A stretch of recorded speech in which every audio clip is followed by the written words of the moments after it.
Name Vinculum came up because of a few reasons. One was, it does mean long-term relationships. It also keeps your kneecap in place. It's also the mathematical symbol of recurring decimals, etc., which essentially was more like saying that we know the science behind omni-channel retailing. So we were mathematically, all the algebraic parentheses are called vinculums. Those guys, for those who are mathematically inclined, square root 9 is 3 or square root 16 is 4. The square root is a vinculum. The 3 by 4, the bar is a vinculum. The 0.33 recurring decimal on the top, the line is a vinculum. You'll see also the line. Think about it, anything you do is not about building a product and trying to sell, right? You look at the problems people are facing, and if you're able to solve the issues and make life easy for the customers, then you achieve a product market fit reasonably quick. Now, in our case, we tried many things which didn't work, and we did many things which possibly taught us on how, the ways in which people would fail rather than succeed. But it took us time to get that right. But once we got it, what do we do as a platform, right? We are essentially enabling selling on any channel and fulfilling from any location. So this, when you think about it, today, particularly post-COVID, when people's shopping is completely disrupted, you are in a situation where you want to be able to sell on any channel, and you want to be able to make it easy for customers to get their goods wherever they are. So I couldn't have possibly scripted it better, right? So, but when we originally looked at how to enable or help brands and retailers to succeed, all we were trying to do was to make it easy to sell across social, online, and offline channels, and fulfill from own warehouse or own store to a third-party store or a franchisee store, and also to be able to fulfill from a marketplace-led warehouse. So we were enabling this whole aspect of making life easy in terms of being able to sell on any channel, which ironically post-COVID, I think the relevance has become quadrupled. Getting your first customer is the first milestone, right? Then being able to scale on and become one of the major players in the market. Today, we would be the top 1 or 2 players in the market, right? So to achieve that and to be able to hit, today we serve 400 plus major brands. So there have been many milestones out there.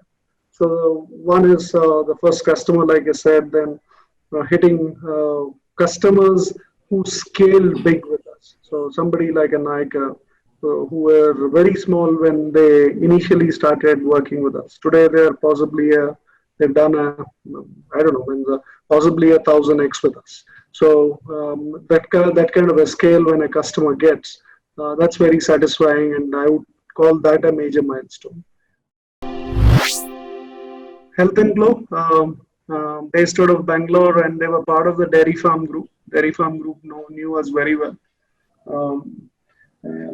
Ironically, some relationships, today Dairy Farm is a big customer for us. They're in the region. So though Health and Glow changed hands, I wish they were still working with us. But things over the years, if I look at it, right? Earlier when I used to say e-commerce will boom, this is of course about 7-8 years back, early days when Flipkart was just about coming up. People used to say, hey, look, in India, people want to go to the mall. They don't want to really sell, buy online. And today, no one wants to go to the mall, I guess. But hopefully that's different. I hope people come back to the malls and full velocity, etc. But what I'm saying is, those were the days, right? And I remember also in 2014, I think I was putting my neck out and saying all FMCG guys also will go online direct. And again, people were telling me, you don't really understand the business, Venkat.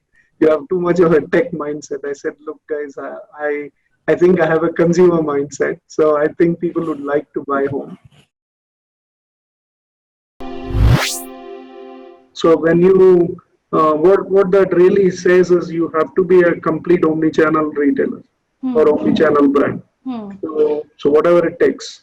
But it is here to stay. I would say practically everybody in the market will know this. The biggest advantage or the biggest thing is that previously people used to put it up for approvals and it used to get shot down, saying that, hey, we are a retailer, people have to come to the shop. We don't want to make it too easy for customers to buy from home. So, but what's happening today is when the proposals, if they don't come, the directors and the owners and founders are saying, hey guys, we have to go direct to consumer. What are you doing? So I think that is the biggest mind shift. So I would say whether you are young, old, tech savvy, fearful, I think everybody is looking at tech phobic maybe, but everybody is looking at ways to make this happen. Predominantly, we do half of our revenues from India, and we do about 30% revenues from Southeast Asia, with presence in Indonesia, Malaysia, Thailand, Philippines, Vietnam, Singapore, and Malaysia. Markets where we have very decent retailers. So if I look at it, there are 5 principal use cases we solve. Okay, one is getting brands to sell on marketplaces. That's one use case. Use case 2 would be helping brands or retailers to go omni-channel. Third would be the helping brands or retailers to go direct to consumer. The fourth use case will be actually a very interesting trend, which is brands are setting up marketplaces of their own. So we have a full stack for that. And I'll talk a bit on that. So that's the 4th use case. And 5 is helping brands go cross-border. And I'll talk a little bit on that. We are one of the empaneled vendors to help local brands to go cross-border, where the government actually pays us our monthly fees to a large extent, 70% of the monthly fees. So we work with a variety of brands to help them go international. I would say by end 21, or let's say mid 22, we should have 200 plus brands working with us from Singapore itself. So that's a fairly sizable place to be in. Then we look at Middle East. We have customers in Saudi, Jordan, Jeddah, Kuwait, Dubai. So we have multiple customers in the Middle East. So let's go to those. So that gives a flavor. Means we have a few customers in US, but not big yet. But I'll talk a little bit of the international plans as we go. We will consolidate our presence in India. So there are a lot of things we are attempting. We are also going to make it easy for smaller customers to work with us. And the big customers are flowing literally by the dozens. Okay, so we are on an average adding, I would say, 20 to 25 customers each month. And these 5 use cases which I spoke about all fit in nicely for the post-COVID world. First 3, selling on marketplaces, going direct to consumer, and omni-channel, we already spoke. The 4th one, the trend of brand setting up marketplaces.